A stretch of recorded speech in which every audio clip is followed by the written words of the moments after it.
Selanjutnya dengan mengucapkan Bismillahirrahmanirrahim pada hari ini Rabu tanggal 15 Februari 2023 pukul 10.00 waktu Indonesia Tengah.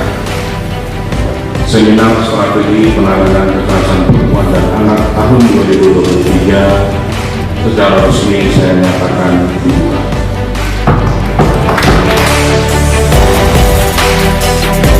Kekerasan terhadap perempuan dan anak merupakan salah satu problematika yang marak terjadi di tengah masyarakat Indonesia.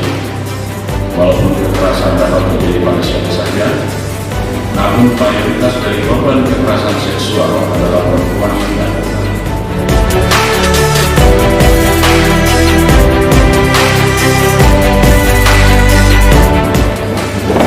Anak-anak itu sesungguhnya korban dari kaum abaya ayat ibunya. Mereka sekarang berhadapan dengan kita. Kemana anak-anak itu akan minta perhatian? Mereka menjadi pelaku itu bukan atas kehendak mereka sendiri, tetapi lingkungan.